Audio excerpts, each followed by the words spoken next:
Hello दोस्तों। Welcome back to your favourite channel Forest Blaster. और मैं हूं आपका होस्ट एवी और आज फॉरेस्ट ब्लास्टर एकेडमी में मौजूद हैं और आज वीडियो आपको यहां से अपलोड कर रहे हैं। मंडे का दिन है। पिछला वीक हमारा बहुत अच्छा रहा था। वीकली वीडियो के अंदर आप एनालिसिस देख चुके हैं। मैं बार बार नए लोगों से कहता हूं कि अगर आप इस फील्ड के अंदर कामयाब होना चाहते हैं तो लर्न किए बगैर आप कभी भी इस फील्ड के अंदर कामयाब नहीं हो सकेंगे। और लर्निंग के लिए बेस्ट प्लेटफॉर्म है फ्री फॉरेक्स ब्लास्टर ग्रुप और कम्युनिटी ग्रुप है बेसिकली, और उसके अलावा फॉरेस्ट ब्लास्टर एकेडमी। क्योंकि यहाँ पर जो रवायती तरीका इख्तियार किया जाता है उससे हर चीज़ डिफरेंट है। आपको जो हमारे जो कोर्सेज अटेंड करके गए हैं, जो बैचेस अटेंड करके गए हैं, उन लोगों से, उनकी क्वालिटी से और उनके रिजल्ट से you can feel the difference कि हाँ जनाब जो है ना, there is something different going on. और बात सारी यही होती है कि अगर आपको सीखना है तो प्लेटफॉर्म और राइट पाथ आपका सही होना चाहिए। सबसे पहले वो लोग जो कि सोचते हैं कि जी हम इस फील्ड के अंदर बगैर सीखे बगैर लर्न किए कामयाब हो सकेंगे, वो कामयाब नहीं होंगे। दूसरी बात यह है कि वो लोग जो समझते हैं कि हम किसी को अपने फंड्स या अकाउंट्स में मैनेज करने के लिए दे सकेंगे और वो कामयाब हो सकेंगे, तो वो गलत सोचते हैं। दूसरी बात यही होती है कि वो जो बंदा भी अकाउंट मैनेजर है, जो अच्छे लेवल का अकाउंट मैनेजर है, वो $1 लाख से कम का अकाउंट मैनेज करने के लिए विलिंग नहीं होता। I have the few in my community, वो इससे कम का जो है वो अकाउंट मैनेज नहीं करते हैं। तो ये चीज़ें आपको सोचनी है। ये चीज़ें मैं मुसलसल आपको अपना फ्री व्हाट्सएप ग्रुप है, चैनल है, उसके ऊपर गाइडलाइन देता रहता हूँ। अच्छा, फ्री फॉरेक्स ब्लास्टर्स ग्रुप जो है वो आप कैसे ज्वाइन कर सकते हैं, उसके लिए आपको सिंपल तरीका है, ऑक्टाफेक्स और एक्सेंक्स का आईबी लिंक नीचे दिया वीडियो के डिस्क्रिप्शन में। यू कैन ज्वाइन दैट और you can ask any questions. बात सारी होती है कि आपको उस अपॉर्चुनिटी, उस प्लेटफॉर्म को अवेल कितना करना है। हमेशा से मैं बताता चलूँ आपको कि अक्सर ये होता है कि बहुत सारे लोग चीज़ों को, प्लेटफॉर्म को अवेल कर जाते हैं। नए नए क्वेश्चंस जिन्होंने कामयाब होना है, कुछ होते हैं वो उम्मीद पे होते हैं कि हमें हाथ पकड़ के और उंगली पकड़ के चलाया जाए। तो भाई जो उंगली पकड़ के चलने वाले और इस उम्मीद में जो बैठे हुए लोग हैं, वो कभी भी कामयाब नहीं हो सकेंगे। ये मैं दावे से कहने को तैयार हूँ या मैं लिख के देने को तैयार हूँ। ये चीज़ अपना वो माइंडसेट बना लें कि इस तरीके से कामयाबी उनका मुकद्दर कभी भी नहीं बनेगी। अच्छा, दूसरा ये है कि अगर आपको जो है वो चीज़ें कामयाबी की तरफ देखना है,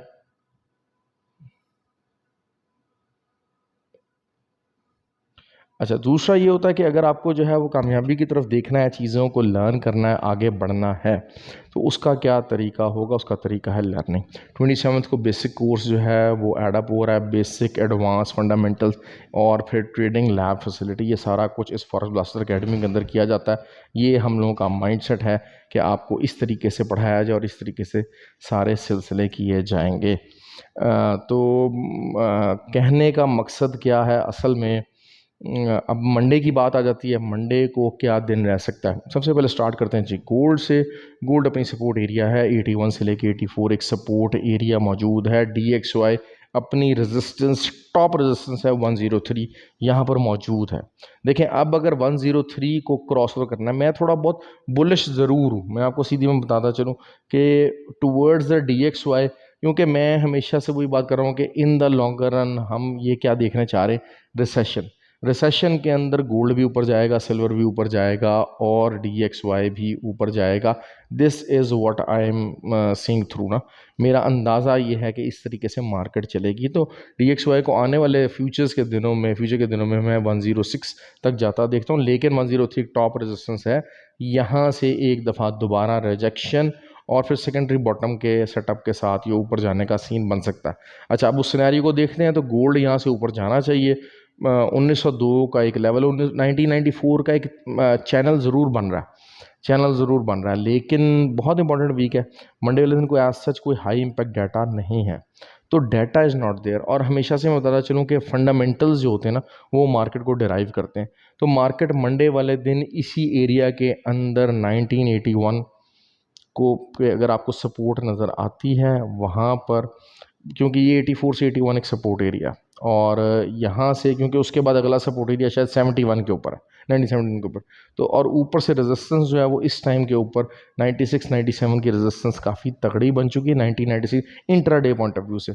और ट्रेंड लाइन रेजिस्टेंस की भी जो अगर हम बात करते हैं तो वो भी 1998 के ऊपर खड़ी हुई है। तो 1998 को डिफेंड करना बहुत ज़रूरी है गोल्ड बुल्स के लिए, लेकिन असल चीज़ यही है कि अब थोड़ा सा मैं अंदाज़ा ही लगा रहा हूँ कि जो सेलर्स बैठे हुए थे बीएस थोड़ी बहुत प्रॉफिट टेकिंग स्टार्ट कर लेंगे, और वो एरिया ज़रूर आ रहा है जहाँ पर प्रॉफिट टेकिंग होगी, और शायद मंडे और ट्यूसडे वो 2 दिन होंगे कि जिसमें मज़ीद जो क्योंकि देखें अभी क्या हो रहा था कि बहुत सारे लोग अभी भी जो है वो बाइंग को देख रहे थे। रिटेलर्स की बात करूँ, क्योंकि देखें रिटेलर्स को मैनिपुलेट किया जाता है, retailers were trying to find the buying situation, लेकिन मार्केट नीचे आती गई 1900 को एक बड़ा नफसियाती तौर के ऊपर 1902 को एक बहुत ज़्यादा बड़ी सपोर्ट दिखाया जा रहा था, बड़ा बनाया जा रहा था कि जी ये होना चाहिए। फिर 1992 के बड़ी जो है वो थी कि जी यहाँ से हमेशा जो है, और इसके नीचे क्लोजिंग आ गई। अब क्या है कि अब रिटेलर्स जो हैं वो सेलिंग की तरफ देखना स्टार्ट हो गए, और हो क्या रहा है, अब वही बात होती है कि जो कुछ भागने वाले यूट्यूबर्स होते हैं ना, जो भागते हैं मार्केट के पीछे भाग रहे होते हैं, वो क्या होता है कि उनके अंदर एबिलिटी नहीं होती है कि मार्केट में जो मंदी है उसमें से तेज़ी को तलाश किया जा सके और तेज़ी में से मंदी को तलाश किया जा सके। They don't have the ability. तो उसमें ये होगा कि अब ज़ाहिर बात है यहाँ पर अब सबको सेलिंग में बिठाया जाएगा, सेलिंग में बैठेंगे, क्योंकि 71 is always the key, 71 is all, हाँ 71 के नीचे अगर क्लोजिंग आ जाती है तो that will be different ball game. तो 71 में नीचे बिठाया जाएगा और वहाँ से फिर जो है वो बाई की तरफ मार्केट लेके जाई जा सकती है। तो अब यही होगा कि 1998 के ऊपर आएंगे लोग, ऑब्वियसली सेलिंग करेंगे, लेकिन अगर आपने सेलिंग करनी है देखें एज 4 का एक बड़ा क्लियर चैनल है, मैंने बार बार आपको जो है वो इसमें अपने चैनल के ऊपर भी उसको शेयर किया हुआ है, अपने चैनल के ऊपर भी उसका जो टी है, मैं बिल्कुल सिंपल टी बनाता हूँ, कोई दरमियान में 20 इंडिकेटर्स ये चीज़ें नहीं होती। खुद तो मैं ये हाथ वाला चार्ट यूज़ करता हूँ, आप लोगों की बेहतर समझने के लिए जो है वो ये वाला चार्ट यूज़ कर देते हैं, आपको बता देते हैं, शेयर कर देते हैं, ताकि आप उससे आप लर्न कर सकें। तो द थिंग इज़ दिस कि आपको वहीं से जो है ना वो, अगर आपको सेलिंग भी करनी है तो एक तगड़े एसल के साथ करनी है। एसल के मामले में जो है ना वो सेलिंग में अब आपने एसएल के बगैर बिल्कुल नहीं करनी। ऑल्दो कि selling is the trend, selling की तरफ मार्केट जा रही है, लोग ये कहेंगे कि जनाब अच्छा जी बाइंग जो है वो ख़तरनाक हो सकती है, ये हो सकती है, वो हो सकती है, लेकिन मेरा मानना ये है कि इन लेवल्स के ऊपर की गई बाइंग वो आपकी ज़रूर निकल सकती है, अनलेस एंड अनटिल के मंथली क्लोजिंग 1902 से नीचे आ जाए। देखिए हमने जो मार्केट होती है ना उसको हमने support and resistance and bits and pieces के अंदर देखना होता है। इमीडिएट बड़ी वीकली सपोर्ट ये है, इमीडिएट बड़ी वीकली रेजिस्टेंस ये है, इस तरीके से मार्केट चलती है, और उसके अंदर आपने समझ, और मंडे का दिन वैसे भी स्कैल्पर्स का दिन होता है। देखिए स्कैल्पिंग में कोई हर्ज नहीं है, अनलेस एंड अनटिल के स्कैल्पिंग में आप तरीके के साथ करें। स्कैल्पिंग में सिर्फ फंसता वो है, स्कैल्पिंग एक कामयाब तरीका है, मैं बता दूं बात, स्कैल्पिंग में सिर्फ फंसता वो है जो ट्रेलिंग इंडिकेटर्स को नहीं देखता, एक बात। दूसरी बात, न्यूज़ टाइम के ऊपर स्कैल्पिंग का तरीका डिफरेंट है, वो मैंने बताया हुआ है अपने ग्रुप के अंदर, और बहुत सारे लोगों से पूछ लेते हैं तो मैं उनको बता देता हूँ। तो न्यूज़ टाइम का स्कैल्पिंग का तरीका डिफरेंट है। दूसरा, स्कैल्पिंग में जो एसल नहीं लगाता सिर्फ वो फंसता है, वरना अदरवाइज स्कैल्पिंग में बहुत सारे लोग कामयाब ज़रूर होते हैं। अगर आप अपने जो इंडिकेटर्स हैं सारा उनको फॉलो करके, उन चीज़ों को फॉलो करके 2-3 इंडिकेटर्स का मिक्स बना के एक अपनी स्ट्रैटेजी डिराइव करते हैं और उसके बाद ये चीज़ करते हैं, तो this is what I want कि जनाब आप जो है वहाँ पर भी इसी तरीके से जो है वो गोल्ड के ऊपर सेलिंग कीजिएगा। रेंजेस आपको पता है, 1902 के ऊपर एज 4 कोई भी क्लोज हो गई, चांसेस कम है हो गई, फिर वहाँ से एक बाइंग, एक जो सेलर्स बैठे हुए हैं वहाँ पर बहुत सारे रिटेल सेलर्स हैं, गेम रिटेल ही क्यों नहीं है, कोई भी इंस्टीट्यूशनल या बड़ा सेलर इन प्राइसेस के ऊपर एंगेज नहीं होगा। वहाँ से अगर जो है वो एक रीटेस्ट होता है 1894 का, तो आपने वहाँ से बाय लेनी है, वहाँ से बाय लेनी है, और बाय उठाएंगे, और पहला टीपी 1913, 1926, 1940, और 1940 से फिर आपको एक दोबारा से अच्छी तगड़ी सेलिंग मिल सकती है। This is what I am seeing through. आपको मैं पूरा बता रहा हूँ, वीकली प्लानिंग बता रहा हूँ, ट्रेडिंग का एक प्लेटफॉर्म पूरा बता दिया कि अच्छा जी बाइंग अगर बनेगी तो किस तरीके से बनेगी, कैसे पेशेंस लगा के बाइंग करनी है, किस कंडीशन के अंदर बाइंग करनी है। रिजेक्शन आ सकती है, 1900 एक बड़ी रिजेक्शन है, 1994 से भी नीचे, 1894 से भी नीचे प्राइस जा सकती है, वहाँ से रिजेक्शन आने के बाद होता है वहाँ पर मार्केट जाए ही ना डायरेक्ट जो है वो, क्योंकि देखिए सेलिंग इतने ज़्यादा प्रीडोमिनेंट है, सेलर्स इतना ज़्यादा प्रीडोमिनेंट है कि हो सकता है मंडे को मार्केट डायरेक्ट जो है वो 1871 के ऊपर आ जाए, but that will be a huge buying opportunity, I am telling you that. या 1881 के ऊपर आ जाती है, that will be huge buying opportunity. लेकिन उस बाइंग अपॉर्चुनिटी को अवेल कैसे करना है, ट्रेड किस टाइम पे लेनी है, कैसे लेनी है, उसकी मैंने वीडियो डिस्क्रिप्शन के अंदर मौजूद है कि आप लोग एंट्री लेते हुए क्या गलती करते हैं, why you are not taking the patience, और पेशेंस लेने का क्या क्या माइंड सेट है, क्या सिनेरियो, मैंने पूरा डिस्क्रिप्शन में ही उसकी वीडियो है मौजूद है।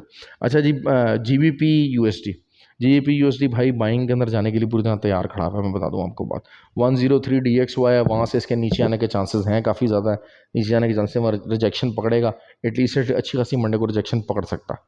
ठीक हो गया, एटलीस्ट एक पुल बैक ज़रूर होगा। अगर इसको ऊपर भी जाना है, 103 को तोड़ना भी है, तो एक पुल बैक ज़रूर चाहिए इसको। उस पुल बैक के अंदर आपको GBP USD यूरो, ये आपको अच्छे बाइंग एरियाज़ हैं। यूरो का बाइंग एरिया 1.085 का मैं बड़ी दफ़ा बता चुका हूँ, वहीं पर ही है, वहाँ से भी आपने जो करना है। बाकी इंट्राडे के अंदर चाहे नैस्डैक हो, चाहे ऑयल हो, चाहे गोल्ड, 100 पिप्स नहीं छोड़ने, करेंसी पेस के अंदर से 100 पिप्स 70 पिप्स बिल्कुल नहीं छोड़ने, ये आपको बुक करना ही करना। बाकी आप पार्शियल बेशक SL एंट्री पे मूव करके आप इसको आगे जाने दें, लंबा प्रॉफिट निकालें, it's up to you totally.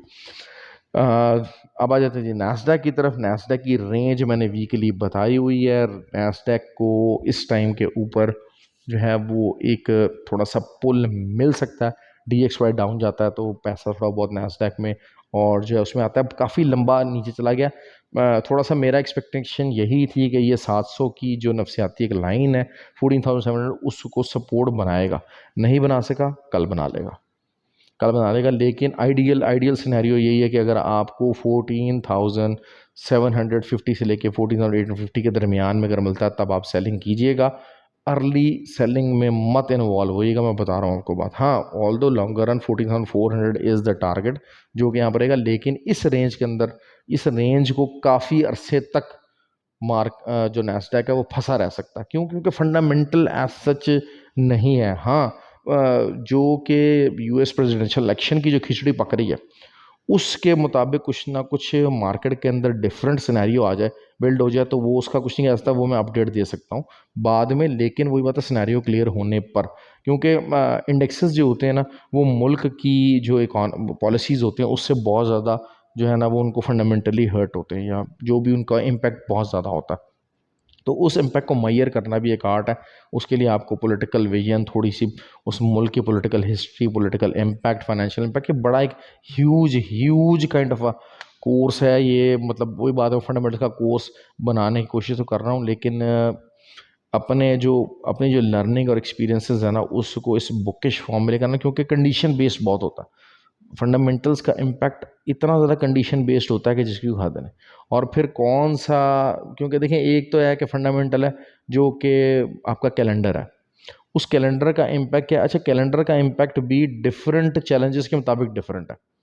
तो मैंने बहरहाल जो अपना फंडामेंटल्स का कोर्स इम्पैक्ट किया उसमें चैलेंजेस पहले डिवाइड किए हैं, फिर उस चैलेंज के मुताबिक उस कोर्स का डाटा डाटा क्या आया क्या नहीं आया उसके ऊपर उसका फिर उसका इम्पैक्ट, इस तरीके से एक एक करके जो है ना वो पूरा लर्निंग का कोर्स बनेगा पूरा। It will be a very good big course, लेकिन ये एक डिफरेंट टाइप ऑफ कोर्स होगा और शायद मार्केट के अंदर उस किस्म की लर्निंग आपको अवेलेबल ना हो मार्केट की। क्योंकि देखें एक होती है फंडामेंटल्स की इंफॉर्मेशन और एक होता है फंडामेंटल्स एनालिसिस का इम्पैक्ट मैयर करना, वो एक डिफरेंट काम है, वो एक पूरा डिफरेंट आउटलुक है। खैर बात करते हैं जी। अच्छा, नैस्डैक का मैंने आपको बता दिया। ऑयल में बार बार आपको ये बात कर रहा हूँ कि 81.80 और फिर 82.60, ये अच्छे रेजिस्टेंस एरियाज हैं। सेलिंग में रहिएगा, बाइंग की तरफ मत देखिएगा, लेकिन इन एरिया से सेलिंग कीजिएगा। और फिर सेलिंग नीचे आपको 78.5 और यहाँ पर इसमें रेंज बनाता नजर आएगा। 200-250 पिप्स बड़े आराम से आपको ऑयल कल दे देगा। क्यों? क्योंकि कल क्या है कि कल आपको शायद गोल्ड में और इसमें मसला हो। अच्छा, सिल्वर की बात कर लेता हूँ। सिल्वर जो है वो सिल्वर भी आपको अच्छा प्रॉफिट दे सकता है। कल कल सिल्वर हो सकता है कि काफ़ी ज़्यादा रिट्रेस हो नीचे और वहाँ से दोबारा से 22.35 या 20.42 का एरिया, यहाँ से आपको बाइंग मिल सकती है। लेकिन ज़्यादा अच्छा जो कल आपको प्रॉफिट देगा वो देगा आपको ऑयल और नैस्डैक। बाकी के पेयर्स के अंदर मूवमेंट काफ़ी ज़्यादा कम रहने वाली है, वो सिर्फ स्कैल्पर्स की गेम है। स्कैल्पर्स उनमें अच्छा कमा सकते हैं, लेकिन GBP USD 1.268 एक बहुत तगड़ी सपोर्ट है। इससे नीचे नीचे अगर कोई H4 कैंडल जब तक क्लोज नहीं होगी, स्टे इन बाइंग, सिंपल मैंने फार्मूला बता दिया, इससे ऊपर आप बाइंग के अंदर रहिए। 1.285 एक अच्छी तगड़ी रेजिस्टेंस है, 1.282 बल्कि कर लीजिए, एक तगड़ी रेजिस्टेंस है उस, क्योंकि मार्केट इसके अंदर रेंज कर रही है। तो ये भी जो है वही बात है कि 150 पिप्स की रेंज है, 150 पिप्स करेंसी पेज के अंदर अगर आपको टॉप और सेलिंग मिलती है, टॉप और इधर से बॉटम मिलता है, तो आप ज़रूर इसको अच्छे तरीके से इसको अवेल कीजिए। स्कैल्पर्स इसको बहुत ज़्यादा एंजॉय करते हैं हमेशा से। यूएसडी कैड कैनेडियन डॉलर थोड़ा सा नीचे आ सकता है, लेकिन वही बात है कि दोबारा से अगर 1.345 पे मिलता है तो बाय कीजिए। 1.34 से ऊपर ऊपर जब तक है, 1.36 का टारगेट हमारे सामने है। ऑयल नीचे की तरफ अगर आता है तो ऑब्वियसली जो है वो कैनेडियन डॉलर वर्सेस यूएसडी ये ऊपर की तरफ मूवमेंट अच्छी आपको देगा, अच्छा रिजल्ट आपको लाजमी यहाँ से मिल सकता है। अच्छा जी, JPY USD JPY retracement is there, लेकिन ट्रेंड में कोई चेंजेस नहीं है, कोई तब्दीली नहीं है। It will be very very painful. GBP USD यहाँ से अगर आता भी है 1.845 के दोबारा से रीटेस्ट करता है, 1.846 से दोबारा को रीटेस्ट करता है, तो 185 186 का एरिया, 185.5 186.2 ये एरियाज़ कल दोबारा आपको नज़र आ सकते हैं। क्यों? क्योंकि 2 दफ़ा 184.5 के ऊपर क्लोजिंग दे दी है, वीकली क्लोजिंग, तो that is something a pretty huge thing. तो काफ़ी चीज़ें मैंने आज आपको बड़ी डिटेल से क्लियर कर दी हैं, काफ़ी ज़्यादा चीज़ें। आई होप कि आपको जो है वो चीज़ें समझ में आएँ और इन चीज़ों को आप अच्छे तरीके से लर्न कर सकें और इनका फ़ायदा उठा सकें। तो बहुत सारे लोग मुझे कहते हैं कि सर एकेडमी के अंदर आप जो बनाते हैं वीडियो तो उसकी आवाज़ गूंजती है। आई होप कि this mic is pretty clear और शायद आपको अब आवाज़ गूंजने वाला मसला ना हो। तो कोशिश करते हैं, क्योंकि ये चीज़ें होती हैं, ये जो टूल्स हम एकेडमी के अंदर ऑब्वियसली यूज़ करते हैं, लेकिन रात 2:30-3 बजे जब वीडियो बनती है तो भाई वो घर में बनेगी, एकेडमी के अंदर बनाना पॉसिबल नहीं है वो वाली वीडियो। ठीक हो गया जी, तो ख्याल रखें अपना, हैव अ गुड डे और थैंक यू वेरी मच। आपने बहुत ज़्यादा कमेंट्स किए, मुझे बहुत अच्छा लगा। जिन जिन लोगों ने कमेंट्स किए उन सब का बहुत शुक्रिया, जिन जिन लोगों ने वीडियो शेयर की, तो दैट मेक्स के मेरा, जिसे कहते हैं ना कि वो दिल खुश हो जाता है कि हाँ यार, मैं जो एफ़र्ट कर रहा हूँ वो कितने ज़्यादा लोग हैं उनके लिए वो मैटर करती है। तो that is what is always important. Okay जी, चलें, ख्याल रखें अपना, have a good day, thank you very much.